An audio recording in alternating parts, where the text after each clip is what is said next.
The jingle of the bell above the door of the Golden Spatula announced, for Elara, a 24-year-old waitress drowning in student debt, the arrival of another customer and the chance for a tip. On that clear autumn late afternoon, however, the bell resonated like an omen. A lady, enveloped in a designer coat worth more than Elara's car, entered the dining room. Her imposing presence silenced the environment. Octavia Thorne. The name echoed power and ancient fortune. Her eyes, sharp as ice, swept the place until they stopped on Elara. Then a gasp, harsh, shocked, tore through the polite murmur of the restaurant. That necklace belongs to my daughter." The entire room froze, forks suspended in the air. The air grew heavy. Elara's hand flew to her neck. Her fingers touched the cold silver of the family locket, a simple five-pointed star with a tiny blue sapphire.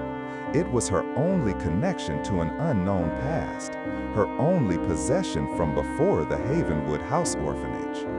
"Madam," Elara's voice barely came out.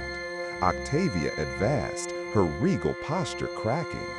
Beside her, a man with gentle features, in his late 40s, placed a hand on her arm. "Mother, please, no scene." "Scene?" Octavia's voice rose, cut by a pain so deep it was frightening. "Marcus, look, it's Lyra's star locket. I gave it to her on her 16th birthday.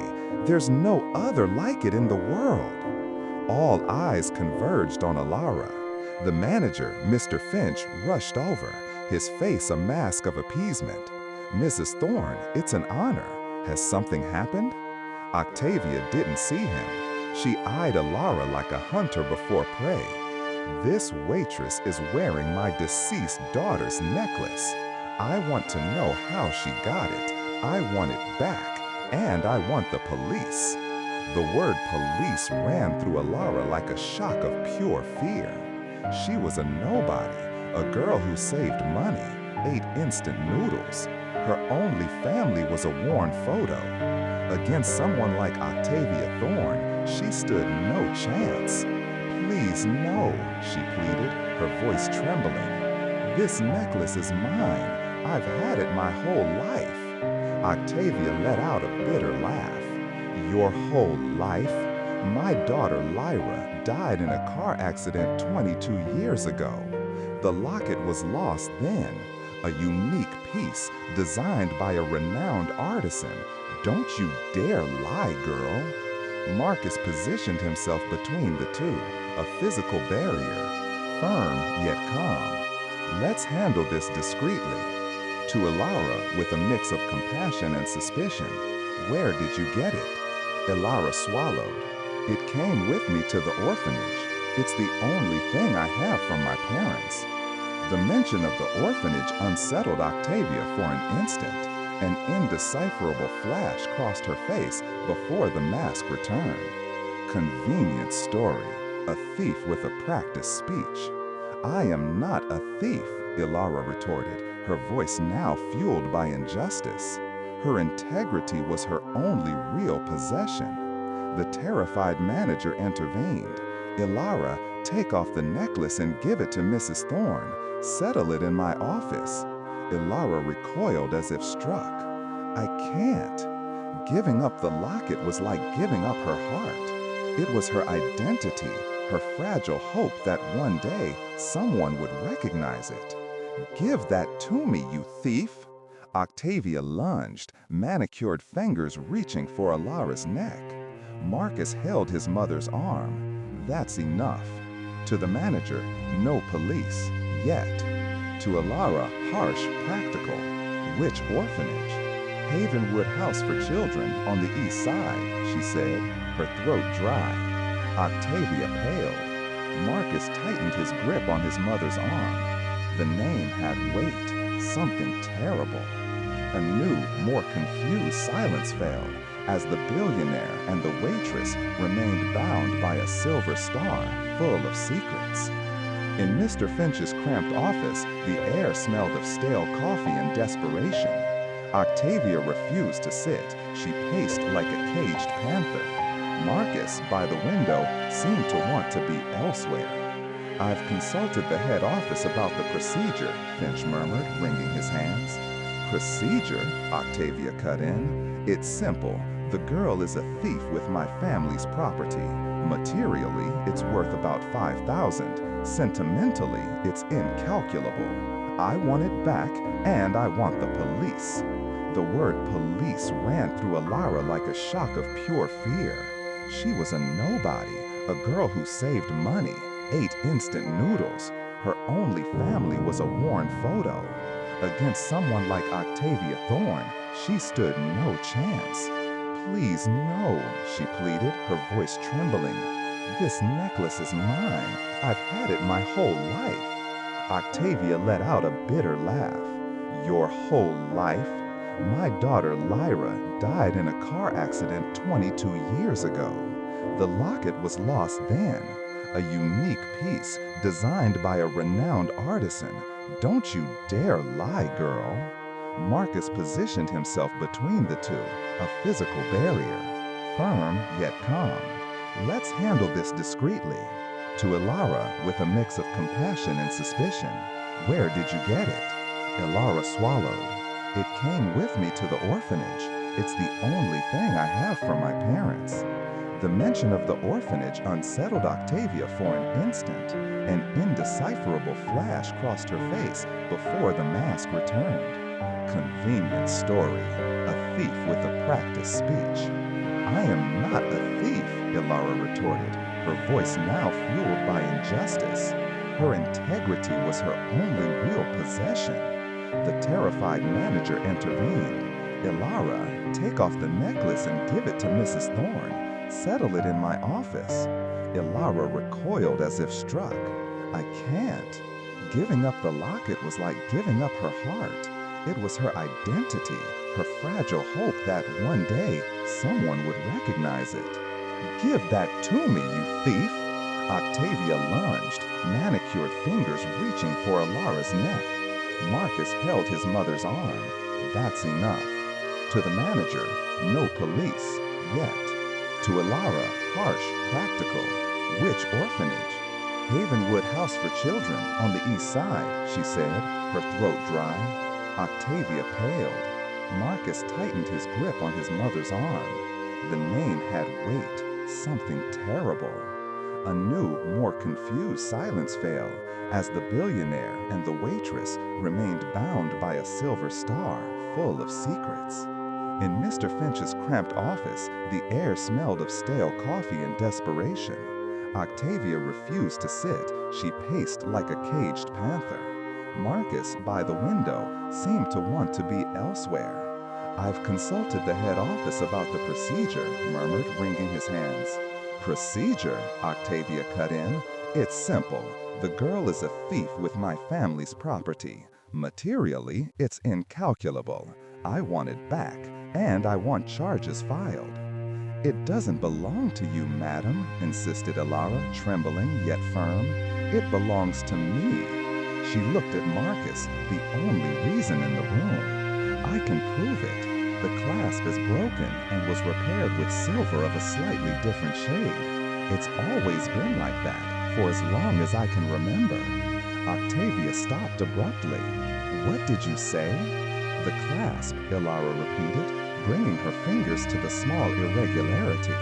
"It broke and someone repaired it. You can see the solder if you look closely." Marcus turned, his brow furrowed. "Mother, do you remember?" "Lyra was careless with jewelry," she said softly. "She broke the clasp a month later. Dad took it to a local jeweler because the artisan would take too long. She kept complaining they used the wrong silver." Octavia's gaze wavered. For the first time, she saw Elara not as a thief, but as a painful enigma. "How would you know that?" she whispered. "I don't know," Elara said. "I just know about the clasp." The manager, sensing the shift, cleared his throat. "Mrs. Thorne, the young lady mentioned Havenwood House. Perhaps we can confirm the story." The detail of the locket had opened a crack in Octavia's wall of grieving anger. She ordered, "Call the Havenwood House Management." Marcus dialed. "Who is the director now?"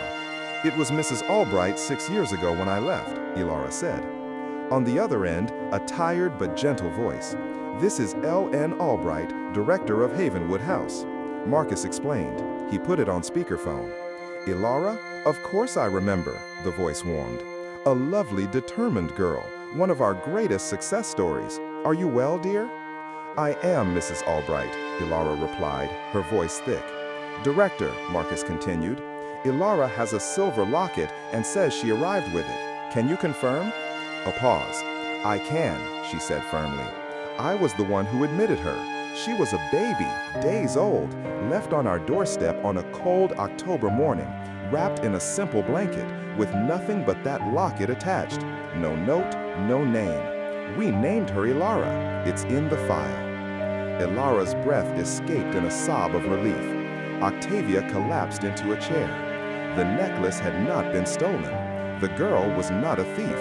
It was something far more complex and more painful. "The exact date?" Octavia asked, her voice a mere thread.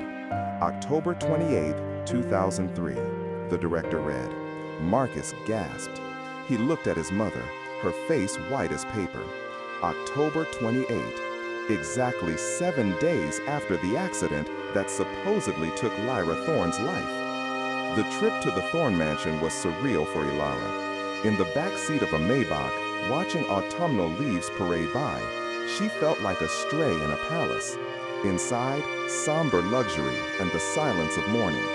Above the fireplace, a portrait of a young woman with Octavia's cheekbones and Marcus's kind eyes, Lyra, wearing the star locket. "My little star," Octavia whispered, touching the painting. She turned to Elara. "My daughter is dead, but her jewelry was found, a week later, around the neck of a baby left in an orphanage less than 80 kilometers from the accident. Explain." I can't," Elara said. "I wish I could." Marcus sought logic. Fact 1, accident on October 21. Fact 2, the locket did not appear at the scene. Fact 3, a baby was found on October 28th with the locket. There is a 1-week gap. Octavia ventured. "Did a rescuer steal it and then leave it on the baby?" "Forced," Marcus said. He stared at the portrait. Lyra was unhappy mother, suffocated. "She was a thorn," Octavia retorted. "She had advantages, opportunities." "You wanted to make her your copy," Marcus said, softly but firmly. "You pushed her to marry Julian Thorne, whom she detested. You scorned her passion for art. In the last year, we barely spoke. Remember our last argument, the eve of the trip to the West Coast?" Octavia flinched, hurt by the memory. Marcus went up to the room untouched for 22 years and returned with a diary hidden under loose floorboards. Octavia read the last entry and collapsed. "Mother will never accept him. Will accept my baby. I have to disappear. I'll push it over the cliff." Lyra had not died in the accident. She had faked her own death. A week later, after giving birth, she left the baby, Elara, on the orphanage steps, with the only thing she could give her, the silver star. Guilt crushed Octavia. It hadn't been blind fate. Her actions had pushed her daughter. Marcus, his voice thick. "She did it to protect her daughter, to protect you, Elara." Elara's world spun. She was no longer anonymous. She had a story. A mother who loved her so much she erased her own life. A grandmother whose obsession had unintentionally caused everything. An uncle with 22 lost years in his eyes. Marcus gathered resources. Investigators, a former FBI agent, Detective Miles Corbin. Clues from the diary. 2003, Willow Creek Borough. Landscape painter. Sunsets. Sister on the Cyprus coast. They cross-referenced records. They found a cottage in Coral Cove, bought in 2004 by Clara Maxwell, Silas's sister. She had passed away. The property had gone to Lyra Collins. At the Cyprus Coast Department of Motor Vehicles, a photo appeared. It was Lyra, older, hair with gray strands, the same look. Silas, the father, died in 2010, leukemia. Octavia could only whisper, "She's been alone all this time." They decided to fly to the Cyprus coast together. "If you want," Marcus said to Elara. She nodded. Coral Cove smelled of salt and thymes. The sea beat rhythmically. The blue cottage, disheveled garden, and wooden sculptures. Through the window, leaning canvases. "I'll speak first," Marcus said. "If she sees my mother, she'll run." Elara felt a cold sweat. He knocked on the door. Lyra answered. Confusion, retreat. The door almost closed. Calm words. Her body collapsed against the doorframe. She opened the way, finally. An hour of waiting. "I destroyed her life," Octavia murmured. "You didn't know," Elara said, unsure who she was comforting. The door opened. "She knows," Marcus said, exhausted. "She never thought this day would come. She lived on painting and silence. She's afraid. She wants to see you, Elara." "And she also agreed to see you, Mother, but she needs to be heard." Octavia nodded, in tears. Elara walked to the door, each step a step towards the beginning of her own story. Lyra appeared, with Marcus and Octavia's eyes, a universe of fear, hope, and pain. Her gaze fell on the locket. "My little star," she whispered. Elara unclasped the fastening she knew with her eyes closed, placed the star in her palm, and extended it. "You left this for me. I think it's time for you to have it back." It was the gesture she found to bridge 22 years. Lyra looked at the locket, then at her daughter. Her voice was hoarse. "I left you my light when I couldn't stay. I left you the only truth I could carry." Their hands touched over the star. Beside them, Octavia cried silently, not from wounded status, but from a motherhood that had learned too late to listen. There were no immediate apologies, no easy endings. There was tea in the small kitchen, new photos in old frames, silence that no longer oppressed, and a beginning. Names spoken aloud, mother, daughter, grandmother, like someone relearning the language of their own family.